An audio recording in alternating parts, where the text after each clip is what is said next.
2-3 minute देंगे। ठीक।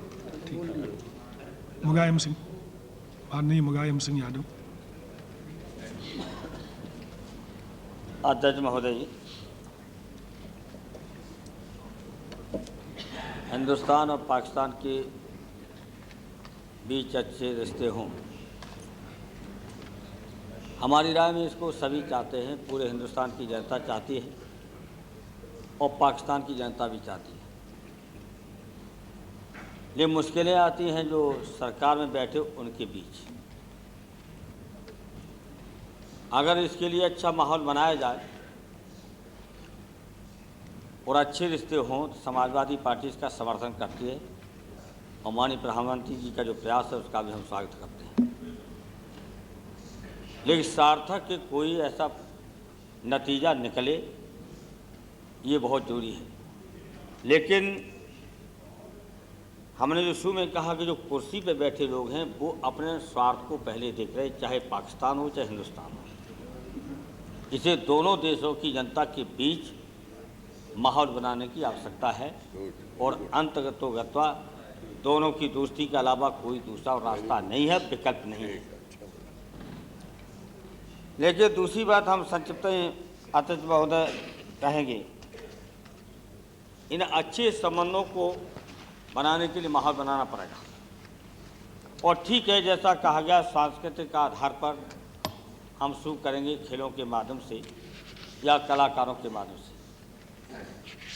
यद्यपि हम क्रिकेट खेल के बहुत विरोधी हैं क्योंकि ये गुलाम देशों का खेल है, लेकिन अगर इससे अच्छे संबंध हो सकते हैं तो दोनों देशों के बीच पुनः क्रिकेट खेल को आरंभ किया जो, और हमारी जो राय थी 2 साल पहले दी थी, तो कुछ आपके जो साथी सरकार में हैं उन्होंने हमारा बड़ा विरोध किया था। हमने कहा कि दोनों देशों की एक टीम बना दिया। अगर प्रधानमंत्री जी ये प्रयास करके आइए कि हिंदुस्तान और पाकिस्तान के खिलाड़ियों की क्रिकेट की टीम एक होगी तो दुनिया में कोई भी खिलाड़ी हमारे पाकिस्तान हिंदुस्तान के क्रिकेट खिलाड़ियों से नहीं जीतेगा। एक नींव बनेगी बातचीत करने का और दोस्ती का, एक मजबूत नींव खड़ी हो जाएगी। इस आधार पर हमारे हिंदुस्तान के कलाकार जाएं और पाकिस्तान के कलाकार आएं और उनके बीच प्रगाढ़ संबंध हों। सांस्कृतिक आधार पर एक नींव तैयार हो सकती है एकता की, दोस्ती की। अंग्रेजी बात बोला, नींव बोला, नींव बुनियाद पड़ेगी। अब हम आपको हिंदी समझा देंगे। बहुत कुछ समझा लिया है बैठ बैठ के। तो माहौल प्रारंभ हो। लेकिन प्रधानमंत्री जी, एक बात हम जरूर कहेंगे और मुझे खुशी है कि हमारे शिवसेना के नेता ने कही तो उस बात को मजबूती के साथ है। सुनिए, फिर मैं आपकी बात कर रहा हूँ। जी सुनिए। शिवसेना के नेता ने अच्छी बात, responsible leader with responsible party से, और ये सही है अध्यक्ष महोदय कि जो अखबारों के माध्यम से प्रचार हो रहा है कि माननीय प्रधानमंत्री अटल बिहारी वाजपेयी और पाकिस्तान के प्रधानमंत्री जमाली साहब के बीच वार्ता होने जा रही। सोचना पड़ेगा गंभीरता से, क्या प्रधानमंत्री जी अटल बिहारी वाजपेयी इस संसद के प्रति उत्तरदायी हैं, देश की जनता के प्रति उत्तरदायी हैं। पाकिस्तान के प्रधानमंत्री जमाली साहब केवल अपने पाकिस्तान के राष्ट्रपति के प्रति उत्तरदायी हैं। इसे कहाँ जे बातचीत, कोई आपका उनका मुकाबला, जमाली का अटल जी का कोई मुकाबला नहीं, कोई समानता नहीं। और ये सच्चाई है कि इस बात का कोई औचित्य नहीं और ये बात का कोई सार्थक नतीजा निकलने वाला नहीं है। और अगर वास्तव में सार्थक बात करनी है तो माननीय अटल बिहारी वाजपेयी और पाकिस्तान के राष्ट्रपति जनरल परवेज मुशर्रफ के बीच बात होनी चाहिए। इस बात तब तो कोई नतीजा निकलेगा, नहीं नतीजा निकलेगा। इसलिए हमने आपकी बात को आगे बढ़ाया है। वो तो कुर्सी की बचाने की दोनों की राजनीति हो रही तो अलग है। मुशर्रफ की कुर्सी को खतरा है और यहाँ अटल जी की कुर्सी को खतरा है तो दोनों कुर्सी बचाने के लिए सारे के सारे कभी छेड़छाड़ कर दो, कभी बातचीत कर दो। अगर ये है तो सच तो आदरणीय अटल जी, आपके मुशर्रफ साहब के बाद बीच बात होनी चाहिए। क्या मतलब है जमाली साहब से? क्या है जमाली आपके सामने? अटल जी की उनकी क्या समानता है, क्या तुलना है, क्या मुकाबला है? एक विदेश मंत्री भेज दीजिए अपने जसवंत सिन्हा को, उनका मुकाबला हो सकता है। ये सही है? कहाँ बातचीत कर रहे हैं? वहीं बातचीत शुरुआत में आप बातचीत में जिता रहे पाकिस्तान को। जितने बार बातचीत हुई है हमेशा हिंदुस्तान ने बातचीत की शुरुआत की है और हमेशा युद्ध शुरुआत की है पाकिस्तान ने।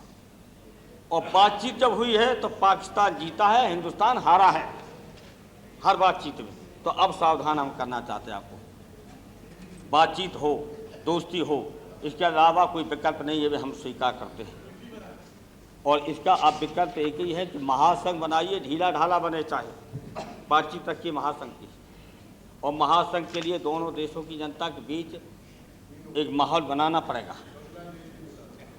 हम तो चाहते नेपाल से लेकर के और लंका से लेकर के और बांग्लादेश, हिंदुस्तान, पाकिस्तान एक माहौल बने महासंघ बनाने का। अखंड भारत छोड़ दो, अखंड भारत वो छोड़ दिया अभी तो अब देखो पहुंच गए वहीं, ये वहीं पहुंचे जा रहा है 1952 के पास जहाँ जनसंघ बनी थी। लोहिया जी ने अखंड भारत नहीं कहा, ये महासंघ। और महासंघ ढीला ढाला बने, किसी की सत्ता पर असर न पड़े, सॉवरेंटी पर असर न पड़े, ये खतरा पैदा न पाकिस्तान को न बांग्लादेश को, ये समझाया जाए पाकिस्तान की जनता को भी और यहाँ की जनता को भी। यहाँ तो जनता समझी हुई है।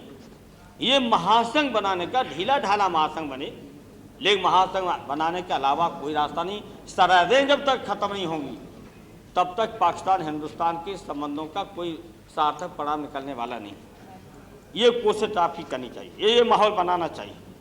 लेकिन दूसरी बात आपने कहा, उसे मुझे बड़ा तो पूरा आश्चर्य हुआ कि हमारे जीवन की ये आर्थिक, ये हमारे जीवन की अंतिम और आखिरी बात होगी। ये क्यों कहा? अरे ये कहते हैं कि हम जीवन भर प्रयास करते रहेंगे तो बड़ी खुशी की बात है कि हिंदुस्तान पाकिस्तान, इसमें निराशा झलकती है, इसमें कमजोरी झलकती है, इसमें कोई दबाव झलकता है या मजबूरी झलकती है। क्या मजबूरी है, क्या कमजोरी है, क्या दबाव है? आपको कहना चाहिए कि हम हिंदुस्तान पाकिस्तान की जनता के हितों के लिए, इन दोनों देशों की दोस्ती के लिए जीवन भर काम करेंगे। लेकिन आपका हमारी आखिरी बात होगी, इसको अब भी संशोधन कर लीजिए तो अच्छा रहेगा। प्रयास करिए, हम सब लोग समर्थन दे रहे हैं। कौन इसमें विरोध कर रहा है? पूरा समर्थन देंगे। हिंदुस्तान पाकिस्तान की दोस्ती करा के आप आए, लेकिन हिंदुस्तान के हितों की रक्षा करते हुए ऐसा न हो जाए, वो आखिर में हम बता देंगे, कहीं हमें आशंका है कहीं ऐसी गलती न हो जाए, इसलिए हम आपसे कांग्रेस समर्थन देंगे हिंदुस्तान पाकिस्तान की दोस्ती के लिए, अच्छे अपने देश के हितों को बचाते हुए। लेकिन जो अखंड भारत तो आपने छोड़ दिया। हम जब कहते थे महासंघ तो आप थोड़ा नाराज होते थे, लेकिन अब जब होम मिनिस्टर थे अडवाणी जी, अब प्रधानमंत्री हो गए, इन्होंने कहा था कि हम महासंघ चाहते हैं, तो मुझे खुशी हुई कि चलिए देश सवेर हमारे रास्ते पर आए, समाजवादियों के रास्ते पर आए। डॉक्टर लोहिया से लेके अभी तक महासंघ की बात करते रहे, और एक दिन महासंघ प्रयास करते रहेंगे तो महासंघ बनेगा, इसको कोई रोका नहीं जा सकता। क्योंकि बन चुका है पूर्वी जर्मनी, जब एक हो सकते हो पश्चिमी जर्मनी, तो पर हिंदुस्तान पाकिस्तान भी भाई भाई हो सकते हैं। और इस बात का हमें एतराज़ नहीं है, अगर ईमानदारी से कोई एक विदेशी ने हमारे दोनों देशों का बंटवारा किया, अगर कोई विदेशी हम दोनों की दोस्ती करा दे मजबूत, तो हमें कोई एतराज़ नहीं। इसको हम ज़्यादा दकियानुसी बात नहीं करेंगे, दबाव है, दखलंदाजी है, फला देश कर रहा फला नहीं। एक देश ने, हम विदेशी ने हमारे देश को दो टुकड़े किए हैं, और एक विदेशी कोई दोस्ती हमारी करा दे, तो इससे बेहतर हमारे लिए क्या हो सकता? हम इससे सहमत है। इसके हम हमेशा ऐसे ही कहते रहे फला देश फला दिए। हम चाहते देश के हितों के लिए अगर ये काम कोई कर दे और मजबूत दोस्ती हो और उसकी कोई दखलंदाजी न हो, तो इससे ज़्यादा बेहतर रास्ता क्या हो सकता। तो हम आप पर दबाव नहीं मानेंगे, लेकिन आप ऐसा देश का हित सोचते हुए, और हमें आशंका है कि जब ये दोस्ती होगी तो पाकिस्तान के कट्टरपंथी कोई उनके महाव लगाने की कोशिश करेंगे, लेकिन दूसरी इसे उस पर लगाम लगानी चाहिए पाकिस्तान को। दूसरी तरफ हमारे देश के अंदर भी कुछ मुट्ठी भर कट्टरपंथी हैं, वो भी पाकिस्तानी कट्टरपंथियों को मौका देंगे। त्रिशूल घुमा रहे तो उनको मौका मिलेगा। इन कट्टरपंथियों पर ही अंकुश लगाना चाहिए। हाँ, सही पहुंच कर दोनों पर अंकुश लगेगा, दोनों पर। अगर देश में दोस्ती, दोनों देशों की दोस्ती चाहते हो तो पाकिस्तानी कट्टरपंथियों पर अंकुश लगाना चाहिए मुशर्रफ साहब को। और मुट्ठी भर कट्टरपंथी कुछ हैं, त्रिशूलिए घूम रहे हैं और अल्पसंख्यकों पर अत्याचार करने की घोषणा कर रहे हैं, और ये कह रहे हैं कि हम पाकिस्तान का नामो निशान मिटा देंगे। ऐसे लोग माहौल बिगाड़ रहे हैं। क्या आप ये कह सकते हो कि हम पाकिस्तान का नामो निशान मिटा देंगे? नामो निशान मिटा देंगे? हाँ, लाठी तो है बुढ़ापा का सहारा। अब भगवान करे बुढ़ापा ज़्यादा ना है, लाठी लेनी पड़ेगी आपको। लाठी तो जरूरी है, तलवार तो हमारा अधिकार है। बैठिए। हाँ, तलवार हमारा अधिकार है। तलवार कोई आपत्ति नहीं। आप समाप्त कीजिए। अब देखिए, ये गंभीर नहीं हो रहे प्रधानमंत्री जी, हम कितनी आपको अच्छी सलाह दे रहे हैं, अच्छी सलाह दे रहे और दिल से समर्थन कर रहे हैं, हम सब लोग कर रहे हैं। कोई ऐसा नहीं, हिंदुस्तान की जनता से लेकर दल जो हिंदुस्तान पाकिस्तान की दोस्ती के लिए, अगर आप दोस्ती करेंगे तो हम लोग पूरा साथ देंगे और ऐसी दोस्ती करके लाएँ जैसा हम राय दे रहे हैं। हमारी सबकी राय है, उन्हें इधर की तो मालाएँ पहनाएंगे, आपको स्वागत करेंगे। इसे निराश मत होइए कि हमारे जीवन की आखिरी बातचीत होगी। इसको जरूर संशोधन कर दीजिए आज के भाषण में, तो मुझे खुशी होगी, क्योंकि इसमें निराशा झलक रही है। मुलायम सिंह जी, समाप्त कीजिए, आपका समय पूरा हो गया। समाप्त। अच्छा, आपका निर्देशों का हमेशा अध्यक्ष मैंने पालन किया। मैंने उसी दिन कहा था कि मैं एक अनुशासित सदस्य हूँ और शांतिप्रिय सदस्य हूँ। मैं पूरा सहमत हूँ आपसे।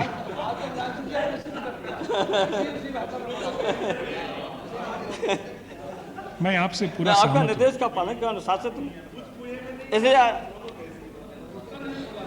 इसे हम चाहते हैं कि ये अंकुश लगे दोनों तरफ से। उनके बाहिनी ने अब एक बात हम जरूर कहेंगे, चलिए मैं ख़त्म करता हूँ। हमारी पूरी बात हो गई, हमें कोई इधर उधर की पुरानी बातों को नहीं कहना, न किसी की बात को दोहराना। एक बात का हम जरूर कहना चाहते कि आप वहाँ जाइए, शुभकामनाएँ हैं, लेकिन ऐसा करिए कि वहाँ से कुछ लेकर आइए। पाकिस्तान जाओ तो कुछ लेकर के आइए, कमा करके मत आइए। कहीं कश्मीर दे के मत चले आना। बहुत बहुत शुभकामनाएं। श्री राम नायडू।